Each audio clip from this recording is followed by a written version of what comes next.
नमस्कार दोस्तों, उम्मीद करता हूं कि आप सभी लोग ठीक होंगे और ठीक से तैयारी कर रहे होंगे। सबसे पहले मैं आपको अपना परिचय दे दूं। मेरा नाम सुनील सिंह है। मैं वर्तमान में उत्तर प्रदेश लोक सेवा आयोग के द्वारा यूपीपीसीएस 2013 में चयनित हो चुका हूं। मेरी वर्तमान में नियुक्ति जिला कोर्ट अधिकारी गाजियाबाद के रूप में है। इसके पहले पूर्व में 2009 में मेरा लेबर डिपार्टमेंट भी चयन हो चुका था। मेरा इतिहास और भूगोल मेरा सब्जेक्ट रहा है और चूँकि दोनों मेरे प्री सब्जेक्ट रहे हैं तो मैं ये उम्मीद करता हूँ और चयनित होने के पहले मैं विद्यार्थियों के बीच में इलाहाबाद में रहकर पढ़ाने का अध्यापन का मैंने कार्य भी किया है। परंतु चूँकि अब उतना समय नहीं है कि मैं अपने पूर्व के कार्य को भी ठीक से कर सकूं और जॉब को ठीक से कर सकूं, इस क्रम में मैंने जो है यह निर्णय लिया है कि मैं वीडियो बनाकर आप लोगों के सामने जो कुछ मेरा अनुभव है, जो कुछ मेरा ज्ञान है, वो आपके सामने प्रस्तुत करूं।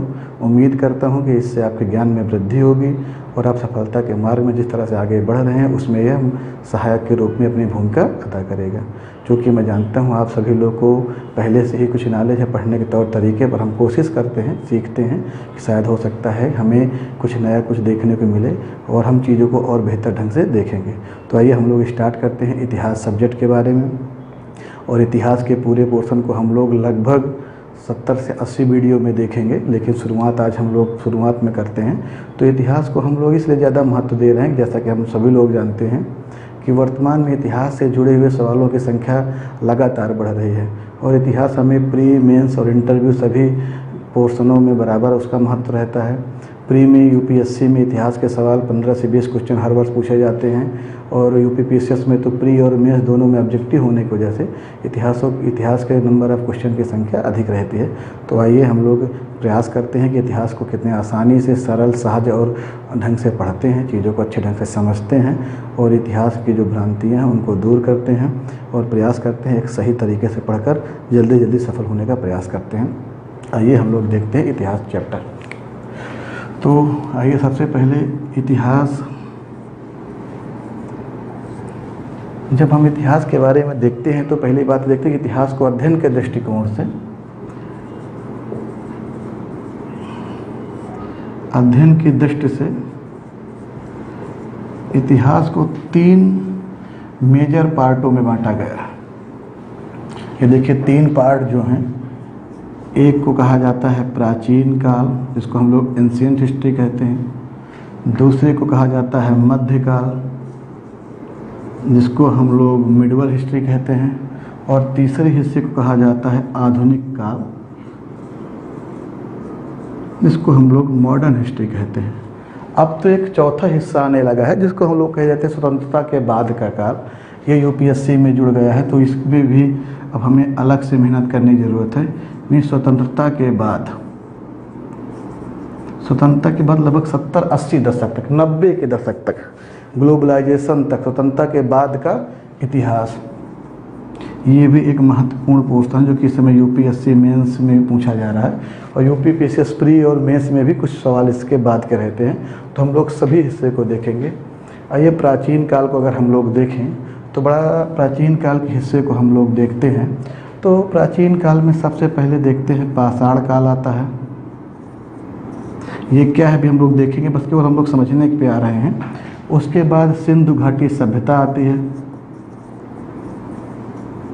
सिंधु घाटी सभ्यता के बाद हम लोग वैदिक संस्कृति पढ़ते हैं।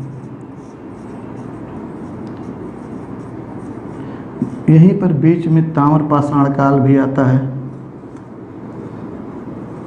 ये ताम्रपाषाण काल को हम इसलिए कि ये सिंधु घाटी सभ्यता के पहले भी हो सकता है, बाद में भी है और उसके पैरेलल भी है।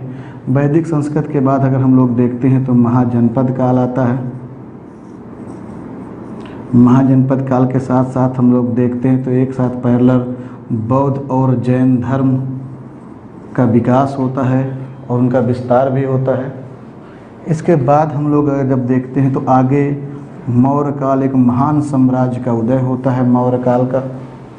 मौर्य काल के बाद अगर हम लोग आगे देखते हैं तो इतिहास का एक महत्वपूर्ण कालखंड आता है मौर्योत्तर काल, जहाँ पर कुछ विदेशी आक्रमण होते हैं और उत्तर पश्चिम क्षेत्र में कुछ विदेशी राज्य शक, कुषाण, यमन इन सब के द्वारा स्थापित किए जाते हैं। हम लोग इसको पढ़ेंगे। मौर्योत्तर काल के बाद एक गुप्त काल आता है। गुप्त काल के बाद गुप्तोत्तर काल आता है।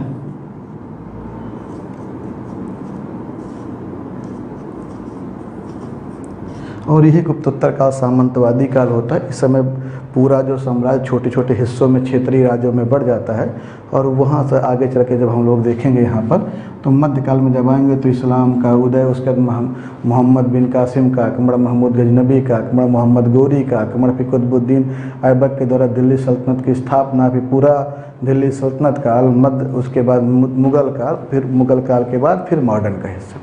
तो आइए हम लोग पहले प्राचीन इतिहास को देखते हैं। तो बड़ा सिंपल सा, मैं इसलिए आपको बता रहा था इस चीज़ को देखने के पहले आइए ज़रा हम इसको मैप में देखने का, मैंने कहा ना हम लोग पढ़ने का थोड़ा सा नज़रिया बदलेंगे, प्रयास करेंगे कुछ चीज़ें हम लोग इस तरह देखें जो इसके पहले ना देखा हो। तो जैसे कि हम लोग समझते हैं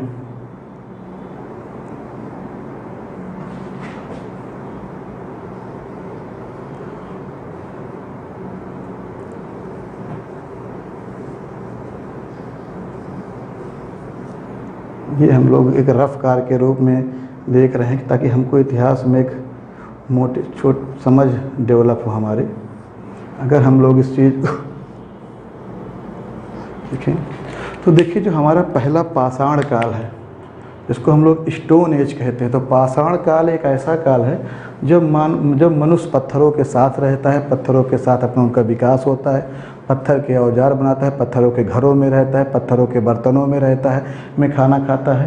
तो इस काल को पाषाण काल कहा जाता है। चूँकि भारत में अगर हम देखें तो पत्थर हिमालय के क्षेत्र में है और प्रायद्वीपीय भारत के क्षेत्र में है। तो जो पाषाण काल का डेवलपमेंट होता है, आप लोग पढ़ेंगे तो इन्हीं क्षेत्रों में पाषाण काल का हम लोग डेवलपमेंट देखेंगे, जो ये पाषाण काल हमको नज़र आएगा। उसके बाद हम लोग का जो अगला काल सिंधु घाटी सभ्यता का काल है। क्योंकि सिंधु घाटी सभ्यता नदी घाटी सभ्यता थी, पहली बार मैदानी भागों में डेवलपमेंट हुई थी। तो ये सिंधु घाटी सभ्यता का पूरा हिस्सा जो पाकिस्तान और भारत में है, ये हमारा सिंधु घाटी सभ्यता का डेवलपमेंट का क्षेत्र होता है। इतिहास एक विकास क्रम के साथ अगर हम समझने का प्रयास करेंगे। आइए उसके बाद वैदिक संस्कृत में देखेंगे तो वैदिक संस्कृत में पहले हम लोग देखें तो गंगा यमुना के द्वाब का जो हिस्सा है, यानी ये जो हिस्सा गंगा यमुना के द्वाब का हिस्सा है, ये पहले पूर्व वैदिक ऋग वैदिक काल का हिस्सा रहता है।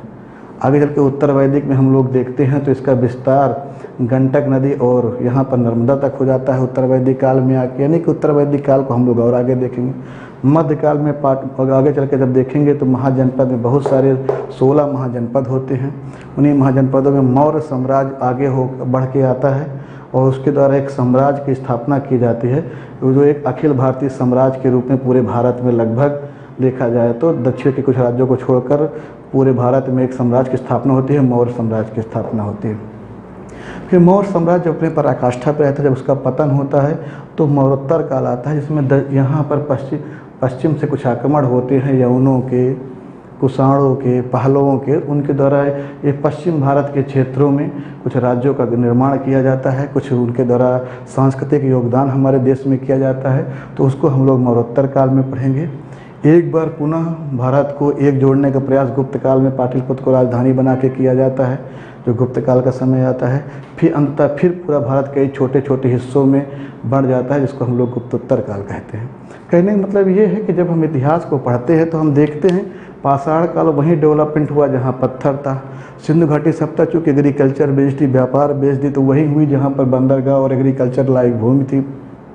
उसके बाद वैदिक संस्कृत को देखते हैं हम लोग, पहले उत्तर पश्चिम में से देखते हैं, इस क्षेत्रों में हुआ। उसके बाद फिर आगे हम लोग वैदिक में उत्तर वैदिक देखेंगे तो उसका विस्तार बिहार तक हुआ, फिर मौर्य काल का विस्तार। और इस तरह पूरे भारत को जब हम समझते हैं मैप वेस, तो हमें भारत के बारे में, इतिहास के बारे में समझने में मदद मिलती है। तो हम प्राचीन इतिहास का जो पहला चैप्टर स्टार्ट करेंगे, उस चैप्टर का नाम रहेगा पाषाण काल। पाषाण काल पढ़ने के पहले यहाँ पर चूँकि जो हम ये चैप्टर पढ़ने चलेंगे पाषाण काल के बारे में, तो हम समझ लें कि पाषाण काल में मानव का पत्थरों के साथ जो संबंध, यानी कि पत्थरों के घरों में रहना, पत्थरों के आवास बनाना, पत्थरों के औजारों का प्रयोग करना, पत्थरों के बर्तन बनाना, इस तरह से इस युग को पाषाण काल कहा गया है। और यह युग भारत के इतिहास में एक बहुत बड़ा कालखंड लिए हुए। अगर हम लोग देखें तो 5 लाख से लेकर लगभग 6000, अगर हम लोग देखा जाए तो 5 लाख से लेकर लगभग, और देखा जाए तो 6000 वर्ष पूर्व तक ये कालखंड पाषाण काल है। और 6000 से लेकर वर्तमान तक में भारत का पूरा इतिहास है। तो मतलब पाषाण काल को हम लोग जितना आसानी से बहुत हल्के में लेते हैं, इसको लेने की ज़रूरत नहीं है।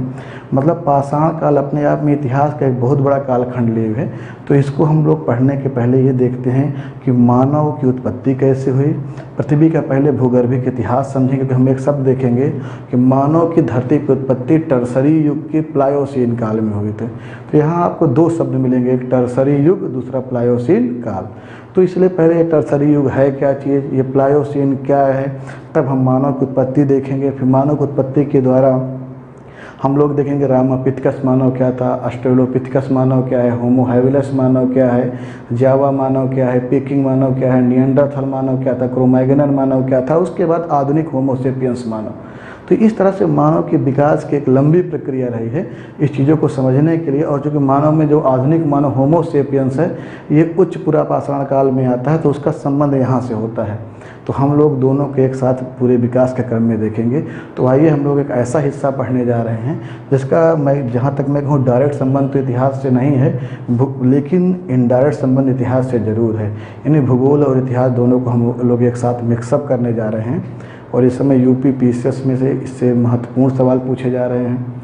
कई पर्वतों के नाम दे देते हैं, किसकी उत्पत्ति कैसी हुई, तो वो काल विभाजन जो पृथ्वी का है, पृथ्वी का जो भूगर्भिक इतिहास है, उसी की मदद से हम इन सबका जवाब दे पाएंगे। तो आइए स्टार्ट करते हैं हम लोग इस पोर्शन को। चलिए आइए स्टार्ट करते हैं। हम लोग भारतीय इतिहास का सबसे महत्वपूर्ण और प्रारंभिक चैप्टर स्टार्ट करते हैं। इस चैप्टर का जो नाम है वैसे किताबों में नहीं मिलेगा, इसका नाम है भूगर्भिक इतिहास या भूगर्भिक काल। अब सवाल है किसका भूगर्भिक काल, तो पृथ्वी का भूगर्भिक काल, यानी पृथ्वी का भूगर्भिक काल एवं मानव की उत्पत्ति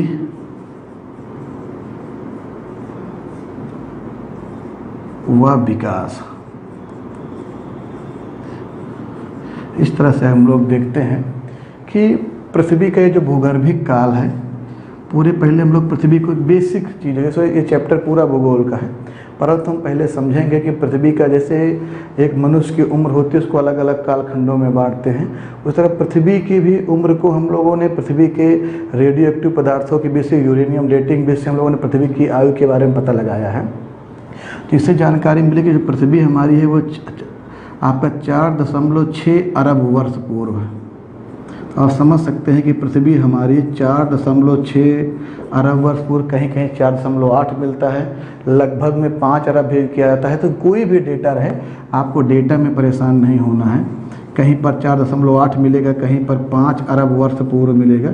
तो आपको ये, चूँकि ये नियर अबाउट सब आपस में है कि पृथ्वी की जो औसत उम्र है वो लगभग 5 अरब वर्ष पूर्व है। एग्जैक्ट 4.6 है, कहीं पे 4.8 भी मिलता है। तो 4.6 से लेकर अब तक पृथ्वी को की आयु को हम लोगों ने अलग अलग 3 हिस्सों में बांटा है। अगर देखा जाए उस हिस्सों को हम इस 3 पोर्शनों से समझ सकते हैं। सबसे बड़े कालखंड को हम लोग यहाँ पर महाकल्प कहा जाता है, इसको हम लोग इंग्लिश में ईरा कहते हैं। महाकल्प के अंदर जो है उसको हम लोग युग कहते हैं, इसको हम लोग इपोच कहते हैं। और उसके अंदर छोटे हिस्से को हम लोग कल्प या शक कहते हैं, जिसको इंग्लिश में पीरियड कहा जाता है। इस तरह से अगर हम लोग देखें तो पृथ्वी के एक बड़े कालखंड को हम लोग महाकल्प कहते हैं। एक महाकल्प के अंदर युग हो सकता है और एक युग के अंदर कई कल्प या शक हो सकते हैं। इस तरह से पूरे पृथ्वी को हम लोग 3 भागों में बांटते हैं, महाकल्प, युग, कल्प या शक, जिसको हम लोग ईरा, इपोच और पीरियड के नाम से जानते हैं। तो हम जब पृथ्वी को देखते हैं तो हम पूरे पृथ्वी के से लेकर उत्पत्ति से लेकर अब तक कुल 5 ईरा हैं। युगों की संख्या कुल 4 है। और कल्प या शक को हम लोग अभी देखेंगे, इनकी संख्या भी हमारे जो है कल्प और शक जो है इनकी संख्या भी हम निकाल के देखते हैं, इनकी संख्याएं कितनी हैं। तो इस तरह से अगर हम लोग देखें तो पृथ्वी को पहले हम लोग ईरा के अंदर इपोच, उसके अंदर हम लोग पीरियड में देखते हैं। और इसी में जब हम लोग एक देखते हैं जो मानव की ये जो उत्पत्ति हुई है, देखिए इसके बारे में कहा जाता है कि ये तृतीयक युग में, ये तृतीयक युग के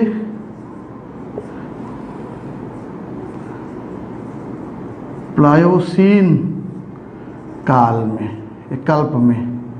तो आप समझ सकते हैं ये जो युग है, 4 युग में से तृतीयक युग, टर्सरी युग, और ये कल्प में से ये जो प्लायोसीन कल्प है या शक है, इसी समय मानव पहली बार धरती पे आया था। उसके बाद मानव ने विकास किया।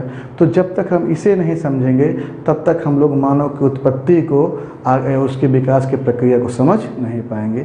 आइए सब लोग सबसे पहले हम लोग देखते हैं कि पृथ्वी का भूगर्भिक इतिहास और उसमें क्या क्या विशेषताएँ रहीं। वैसे तो चैप्टर भूगोल का है, वहाँ पर डिटेल में पढ़ेंगे, परंतु हम लोग यहाँ पर बेसिक चीज़ें हैं, उन चीज़ों को हम लोग देखते हैं। बेसिक चीज़ों को हम लोग पहले यहाँ पर स्टार्ट करते हैं। इस तरह आइए हम लोग देखते हैं पृथ्वी का भूगर्भिक इतिहास, और उसके साथ साथ कब पृथ्वी के विकास, भूगर्भिक इतिहास के किस कालखंड में मानव की उत्पत्ति हुई, और मानव का आगे चल के हम विकास क्रम देखेंगे। उसी विकास का बाद हम लोग आते हैं पाषाण काल, यानी कि पूरे भारत के इतिहास में आते हैं। तो सबसे पहले जैसे मैंने बताया था, पृथ्वी के भूगर्भिक इतिहास को हम लोग 3 बड़े भागों में, ईरा, इपोच और पीरियड, यानी कि हम लोग महाकल्प, युग और कल्प या शक में बांट सकते हैं। आइए सबसे पहले हम लोग देखते हैं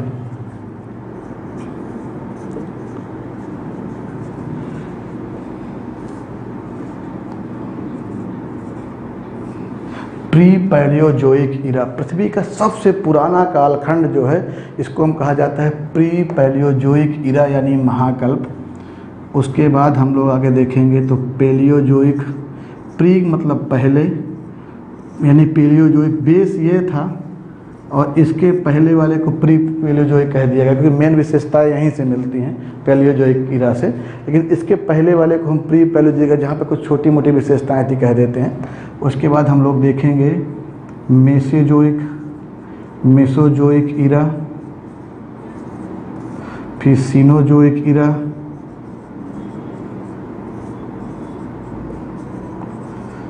अंत में नियोजोइक ईरा। कई जगह पर नियोजोइक और सीनोजोइक को एक कर दिया गया, लेकिन उससे मतलब नहीं है आपको। तो इस तरह से हम पृथ्वी को 5 बड़े बड़े ईरा में बांटते हैं: pre Palaeozoic era, Palaeozoic era, Mesozoic era, Cenozoic era और नियोजोइक ईरा। जैसे कि मैंने बताया है कि सबसे पहले महाकल्प होते हैं। ये सब महाकल्प यानी ईरा हैं, बड़े बड़े कालखंड हैं। इसके अंदर युग होता है, और युग के अंदर कल्प या शक होता है। कल्प या शक, जिसको हम लोग पीरियड कहते हैं, एपोज कहते हैं। तो जैसे मैंने बताया था कि शुरुआत यहाँ से होती है, बेस ये है। ये इसके पहले की घटना को 2 लाइनों में कह दिया गया था, प्री पैलियोजोइक ईरा। तो चूँकि ये पहला युग ये है, इसलिए इसको प्राथमिक युग कहा जाता है, प्राइमरी इपोज कहा जाता है। इसको द्वितीयक युग कहा जाता है, इसको तृतीयक युग कहा जाता है, टर्सरी, और इसको जो है क्वाटरनरी, चतुर्थक युग कहा जाता है। इस तरह से देखा जाए तो कुल ईरा यानी महाकल्प हमारे 5 हुए देखिए, और युग कुल 4 हुए: प्राथमिक युग, द्वितीयक युग, तृतीयक युग और चतुर्थक युग। मानव की जो उत्पत्ति है वो तृतीयक युग में होती है। इसका मतलब इसके पहले मानव की उत्पत्ति ही नहीं हुई। धरती पर पहली बार मानव की उत्पत्ति तृतीयक युग में होती है, और तृतीयक युग में कहाँ, तो वो हम लोग अभी आगे देखेंगे, क्योंकि मैंने आपको इससे बताया है यहाँ पर कोई युग नहीं, यहाँ पर कोई युग नहीं है, इसलिए प्राथमिक युग की शुरुआत यहाँ होगी। मैंने आपसे बताया था कि जब युग है तो युग को हम लोग कल्प में बांटते हैं। तो जब हम लोग कल्प में बांटते हैं तो इस तरह से भी देखेंगे, हम लोग युग को हम लोग कल्प में बांटेंगे। तो जो पहला हमारा ईरा है, महाकल्प है, उसमें कोई युग नहीं है, परंतु कल्प 2 हैं। और वो 2 कल्प हैं कौन? एक आर्कियन और दूसरा प्री कैम्ब्रियन। इस तरह से देखा जाए तो प्री पैलियोजोइक जो हमारा ईरा है, महाकल्प, उसमें युग कोई नहीं है, परंतु कल्प उसमें 2 हैं, आर्कियन और प्री कैम्ब्रियन। आइए पैलियोजोइक में आते हैं हम लोग। पैलियोजोइक में प्राथमिक युग कहा जाते हैं, और ये जो प्राथमिक युग है, यह प्राथमिक युग जो है कई कल्पों में बटा हुआ है। हम लोग देखते हैं। पहला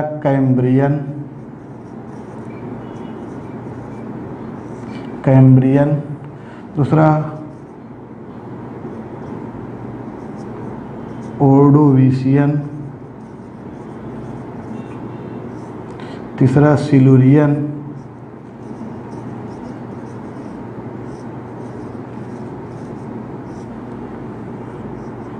चौथा डियोनियन,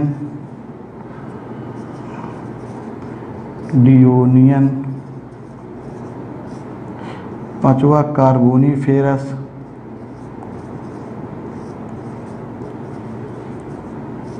और अगला पर्मियन। इस तरह से अगर हम लोग देखें तो ये जो प्राथमिक युग हमारा है, यानी पेलियोजोइक ईरा जो है उसमें एक युग है, उसको प्राथमिक युग कहते हैं।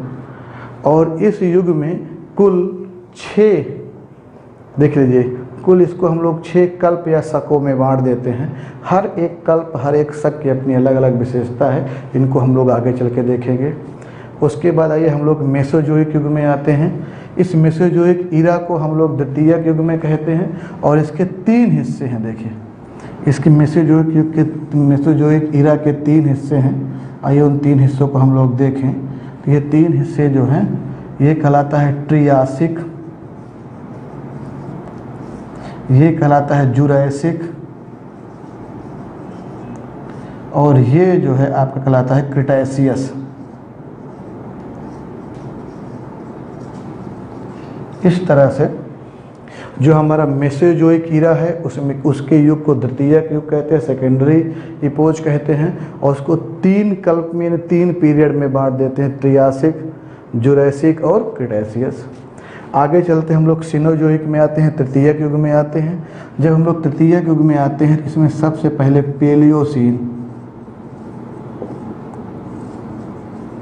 पेलियोसीन, उसके बाद हम लोग देखते हैं इयोसीन, उसके बाद ओलिगोसीन,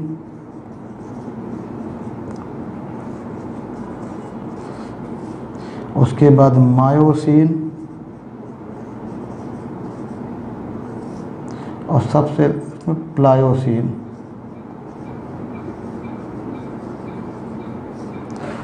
इस तरह से अगर हम लोग देखें तो हम लोग तृतीयक युग को भी 5 अलग अलग कल्पों में बांट देते हैं, पेलियोसीन, इयोसीन, ओलिगोसीन, मायोसीन और प्लायोसीन।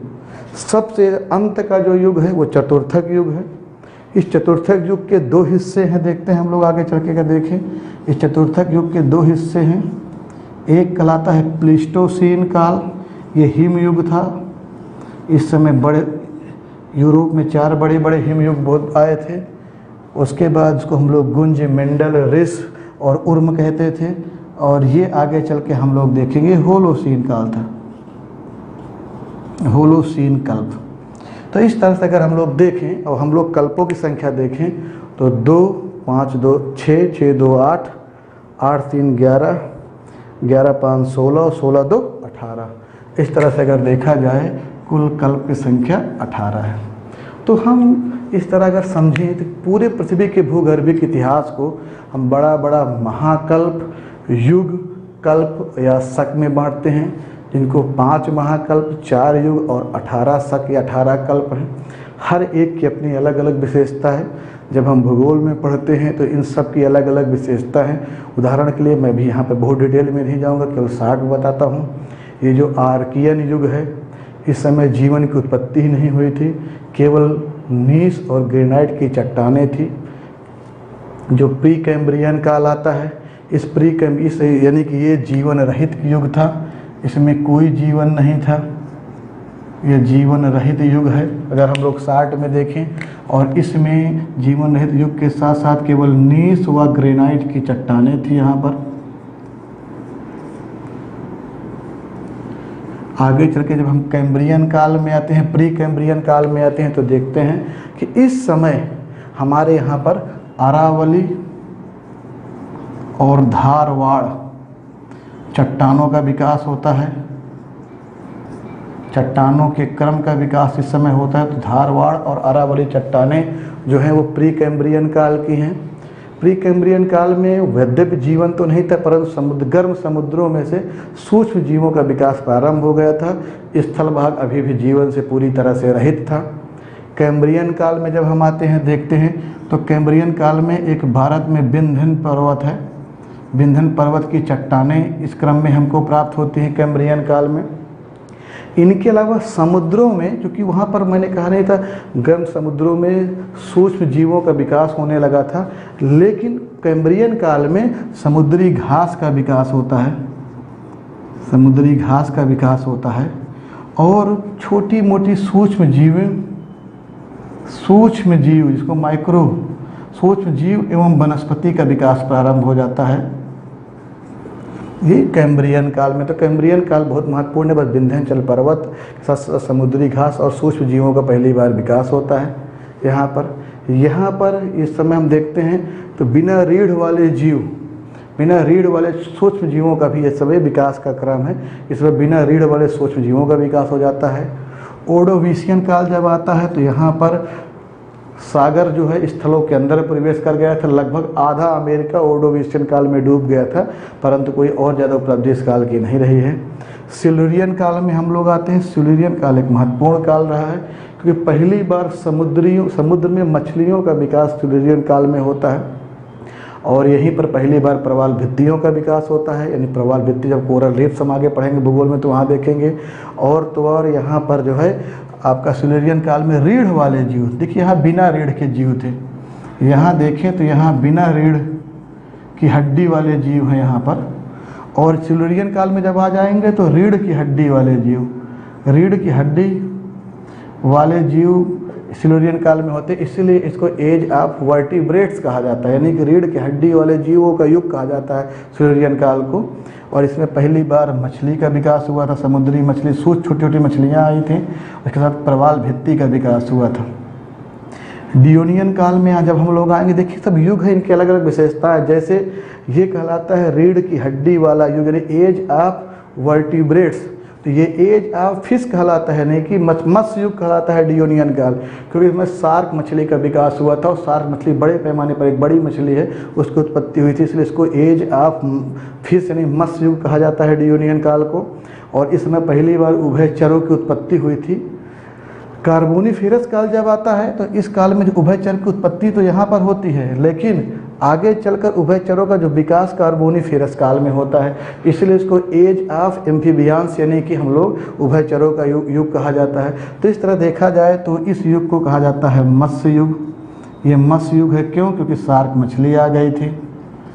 ये कहलाता है उभयचर वर्ग, क्योंकि उभयचर वर्ग का युग है ये कार्बोनिफेरस वर्ग का युग, क्योंकि इस समय उभयचर जीव जंतु आ गए थे। इस समय पेड़ पौधे जो 40 फुट लंबे हुआ करते थे, इस युग में जो पेड़ थे वो 40 फुट लंबे थे और इस समय लगभग 100 फुट लंबे पेड़ आने लगे हैं। ये 100 फुट लंबे पेड़ जब भ्रंश घाटी के अंदर दब जाते हैं तो इस समय कोयले का निर्माण होता है कार्बोनिफेरस काल में। इस तरह से कोयले की निक्षेप सबसे पुराने कार्बोनिफेरस काल में, हम लोग जब भूगोल में पढ़ते हैं तो कोयला एक कोयले का प्रकार ही कार्बोनिफेरस टाइप का होता है, एक गोंडवाना क्रम का कोयला होता है। तो उसकी शुरुआत यहीं से है। पर्मियन युग में देखते हैं तो ये युग बहुत महत्वपूर्ण है, जैसे कि ओर्डोविशियन था वैसे, बस यहाँ पर जर्मनी में ब्लैक फॉरेस्ट और वास्जिस पर्वत, ये 2 पर्वत हैं जिनका विकास पर्मियन युग में हुआ था। इस तरह पर्मियन युग का भी अपना एक महत्व है, वहाँ पर ये पर्वतों का विकास हुआ था। आगे चल के हम लोग आते हैं तो इस तरह से अगर हम लोग अभी तक फिलहाल देखते हैं तो एक बात 60 में देखते हैं तो क्योंकि प्री पैलियोजोइक काल में कोई युग नहीं था, 2 कल्प थे या 2 शक थे, आर्कियन और प्री कैम्ब्रियन। आर्कियन जीवन रहित थे, केवल चट्टानी हिस्से हैं यहाँ पर। और इसके बाद प्री कैम्ब्रियन काल में आरावली धार क्रम की चट्टानें हैं और गर्म सागरों में सूक्ष्म जीवों का यहाँ पर विकास होता है, परंतु यहाँ भी स्थल भाग पूरी तरह से जीव से रहित है। कैम्ब्रियन काल में आते हैं तो कैम्ब्रियन काल में देखते हैं कि सूक्ष्म जीव एवं वनस्पतियों का विकास तो होने लगता है, लेकिन जो भी यहाँ पर जीव उत्पन्न होते हैं वो बिना रीढ़ की हड्डी वाले होते हैं। समुद्र में समुद्री घासों का विकास होता है और यहाँ पर पर्वत क्रम में विंध्याचल पर्वत की उत्पत्ति यानी चट्टानों क्रम की उत्पत्ति होती है। ओर्डोविशियन काल में, चूँकि मैंने कहा था सागरी हिस्सा स्थलीय भागों के अंदर जाता है और लगभग आधा अमेरिका यहाँ पर डूब गया था, परंतु विकास क्रम में कोई और खास विशेषता ऑर्डोविशियन काल की नहीं है, क्योंकि कम समय का काल था। सिल्यूरियन काल में हम देखते हैं यहाँ पर बिना रीढ़ की हड्डी के जीव थे, इसलिए यहाँ पर रीढ़ की हड्डी के जीव आ जाते, इसलिए इसको एज ऑफ वर्टिब्रेंस कहा जाता है। यहाँ पर पहली बार समुद्र में मछली का विकास होता है, प्रवाल भित्तियों का विकास होता है। डियोनियन काल में जो यहाँ पर मछली थी, यहाँ पर शार्क मछली आ जाती है, इसलिए इसको मत्स्य युग के नाम से जानते हैं। यहाँ पर 40 फुट लंबे पेड़ पौधे थे और पहली बार उभयचरों की उत्पत्ति जो है वो डियोनियन काल में होती है, लेकिन उभयचरों का जो विकास होता है वो कार्बोनिफेरस काल में होता है, इसलिए कार्बोनिफेरस काल को उभयचरों का युग के नाम से जाना जाता है। इस कार्बोनिफेरस काल में 100 फुट लंबे लंबे पेड़ पौधे होते हैं, जिन पेड़ पौधों के अंत में भ्रंश घाटी में दबने से अंततः वही कोयले में परिवर्तित होता है, तो ये कोयले का अपने आप में एक प्रकार बन के बाहर आता है। पर्मियन काल में हम लोग आगे देखेंगे तो पर्मियन काल में जर्मनी में ब्लैक फॉरेस्ट और वाहजस पर्वत इसकी उत्पत्ति होती है। इस तरह से अगर हम लोग देखें तो अभी हम लोगों ने 2 युग की बातें पढ़ी, अब 2 युग के आगे हम लोग देखते हैं द्वितीयक युग, तृतीयक युग और चतुर्थक युग। तो द्वितीयक युग में हम लोग देखें यहाँ पर तो एक ट्रियासिक एज आ रहा है, आपके सामने देख लीजिए। तो जैसे मैंने कहा कि ट्रियासिक एज आ रहा है, तो ट्रियासिक एज में यहाँ पर रेंगने वाले जीव जंतुओं का बड़े पैमाने पर विकास होता है, क्योंकि रेंगने वाले जीव जंतु यहाँ पर आ जाते हैं। तो इस क्रम में वैसे रेंगने वाले जीव जंतु पहली बार तो कार्बोनिफेरस काल में आ गए थे धरती पर, लेकिन रेंगने वाले जीव जंतुओं का जो विकास होता है वो ट्रियासिक काल में होता है, इसलिए ट्रियासिक काल को एज ऑफ रेप्टाइल्स कहा जाता है, यानी रेंगने वाले जीवों का युग कहा जाता है। तो ट्रियासिक काल को एज ऑफ रेप्टाइल्स कहा जाता है। इसके अलावा ट्रियासिक काल में केकड़ा के साथ साथ भारत में गोंडवाना क्रम की जो चट्टानें हैं वो ट्रियासिक युग में आ जाती है, इसलिए ट्रियासिक युग में 3 विशेषता है।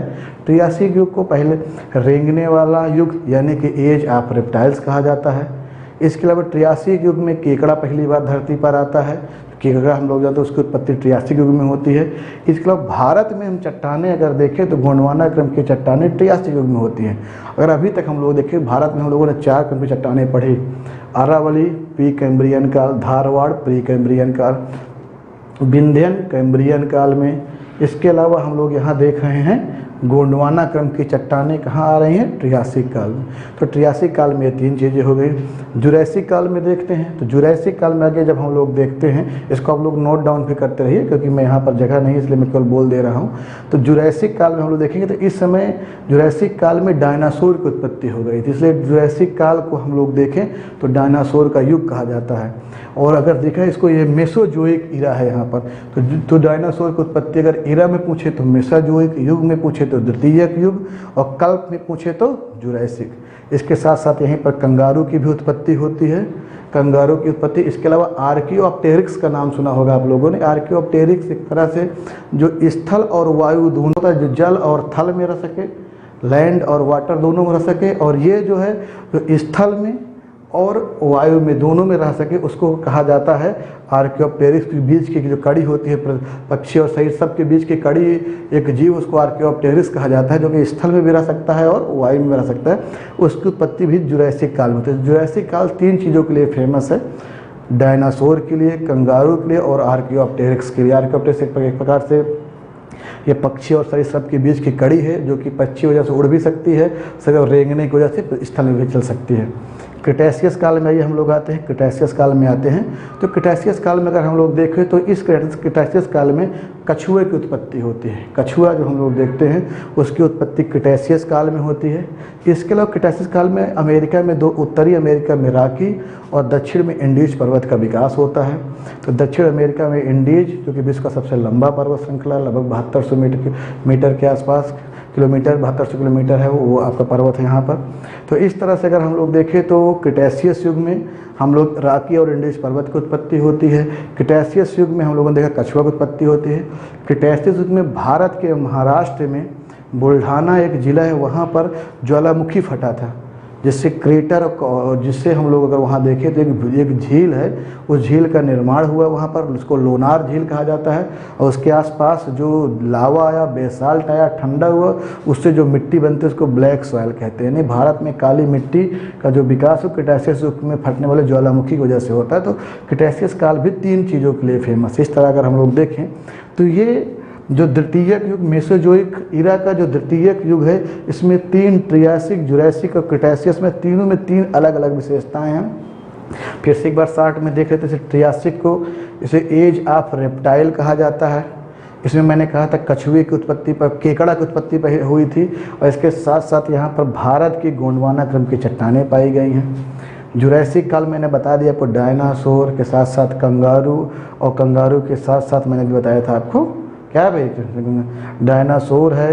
डायनासोर के बाद कंगारू, जुरैसिक काल में कंगारू, आर्कियोप्टेरिक्स जो कि पक्षी और सरीसृप बीच की कड़ी है, जो कि स्थल और वायु दोनों में रहता है। क्रिटेशियस काल में आते हैं तो क्रिटेशियस काल में मैंने कहा 3 इसकी विशेषता है। रॉकी और इंडीज पर्वत की उत्पत्ति, भारत के महाराष्ट्र के बुल्ढाना जिले के लोनार झील के आसपास ज्वालामुखी का फटना, इसके साथ साथ कछुए की उत्पत्ति। आइए हम लोग आगे चलते हैं, ख़त्म होने के कगार में है, क्योंकि मैं ये सब इसलिए हम लोग पढ़ रहे हैं क्योंकि जो मानव की उत्पत्ति शब्द है ना, तो एक लाइन लिख जाता है कि मानव की उत्पत्ति टर्सरी युग के प्लायोसीन काल में हुई थी, तो लोग समझ नहीं आते हैं। तो ये टर्सरी युग है और ये प्लायोसीन काल है। इसका मतलब मानव की उत्पत्ति टर्सरी युग के प्लायोसीन काल में हुई, तो ये देखिए ये मानव की उत्पत्ति का काल है, जो कि टर्सरी युग का प्लायोसीन काल है। तो आइए हम आते हैं सिनोजोइक इरा के टर्सरी युग में आते हैं, जिस टर्सरी युग को हम लोगों ने अलग अलग 5 कल्पों में बांट रखा है। पेलियोसीन, इयोसीन, ओलिगोसीन, मायोसीन और प्लायोसीन, और यहीं पर हिमालय का निर्माण भी होता है। ये पूरा युग हिमालय के निर्माण का युग है। आइए पहले पेलियोसीन काल में देखते हैं। तो पेलियोसीन काल में पहली बार धरती पर स्तनधारियों का जन्म होता है, स्तनधारी जीवों का जन्म होता है। वैसे तो स्तनधारी जो है आप पता होगा, जुरैसिक में कंगारू आ चुका था, खुद स्तनधारी था, परंतु स्तनधारियों का एक अलग समूह है जिसको प्राइमेट्स कहा जाता है। ये स्तनधारियों का एक समूह है जिसको प्राइमेट कहा जाता है। इस प्राइमेट का उदय आपका पेलियोसीन काल में आता है। वैसे तो स्तनधारी कंगारू के रूप में जुरैसिक युग में आ चुके थे, परंतु वो जंतु था, वो जीव जंतु है। लेकिन यहाँ पर मानव के रूप में, यहाँ पर प्राइमेट्स के रूप में देखते हैं। प्राइमेट्स कुछ स्तनधारियों के समूह कहा जाता है, और उस प्राइमेट्स में 4 लोग शामिल हैं, 4 ये देखिए, ये 4 हैं मानव खुद, गोरिल्ला, चिंपांजी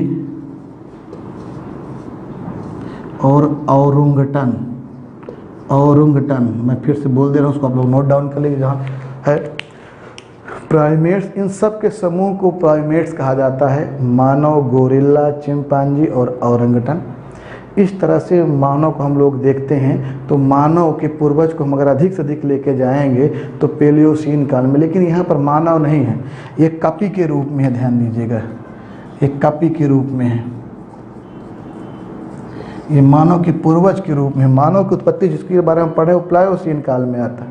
यहाँ पर कॉपी के रूप, हमारे जो पूर्वज हैं वे उनके बारे में, जो कि कॉपी के रूप में, बंदरों के रूप में थे, हम लोग उनके बारे में चर्चा कर रहे हैं। तो इस तरह से मानव यानी मानव का पूर्वज, गोरिल्ला, चिंपैंजी और औरंगटन, इन सब को मिला के प्राइमेट्स कहा जाता है। इसकी उत्पत्ति कब होती है? पेलियोसीन काल में होती है। उसके बाद इयोसीन काल में हम लोग देखते हैं, इयोसीन काल में ट्रांस हिमालय का उदय होता है। जब हिमालय पढ़ेंगे तो ग्रेट हिमालय के ऊपर काराकोरम, जास्कर, लद्दाख, यहाँ तक कि चीन में कुनलुन, शांतिएनशान, आपका पाकिस्तान में सुलेमान, किरथर, अफगानिस्तान में हिंदुकुश, सभी पहाड़ियों की श्रेणी को मिलाकर कहा जाता है ट्रांस हिमालय। तो इस ट्रांस हिमालय का जो उदय होता है वो इयोसीन काल में होता है। इस ट्रांस हिमालय का उदय होता है। उसके बाद हम लोग आते हैं ओलिगोसीन काल में, देखते हैं साइड में। ओलिगोसीन काल में बृहत हिमालय, ग्रेट हिमालय की उत्पत्ति होती है। मायोसीन काल में मिडिल हिमालय की उत्पत्ति होती है, और प्लायोसीन काल में शिवालिक हिमालय की उत्पत्ति होती है। इसलिए मैंने कहा था आपसे, जो पूरा तृतीयक युग है ये टोटल हिमालय पर्वत की उत्पत्ति का युग। हिमालय पर्वत की उत्पत्ति क्रम में अगर हम लोग देखेंगे तो इयोसीन काल, ओलिगोसीन, मायोसीन, प्लायोसीन, यहाँ ट्रांस हिमालय, यहाँ ग्रेट हिमालय, यहाँ मिडिल हिमालय और यहाँ पर शिवालिक, और अंत में शिवालिक पर बाद में मिट्टियों के गाज से तथा सागर से यहाँ जो उत्पन्न होता है वो प्लीस्टोसीन काल में, यहाँ पर मैदानी भागों का निर्माण होता है। इस तरह से अगर हम लोग देखें तो हर काल में अलग अलग, यहीं पर अगर हम लोग देखें तो ये प्लायोसीन काल में मानव को जो पूर्वज है, इसको हम लोग रामापिथेकस कहते हैं, या ऑस्ट्रेलोपिथेकस, वही आगे चल के आएगा। ऑस्ट्रेलोपिथेकस, उसकी उत्पत्ति प्लायोसीन काल में हुई है। हमारा संबंध यहाँ से पढ़ने में है।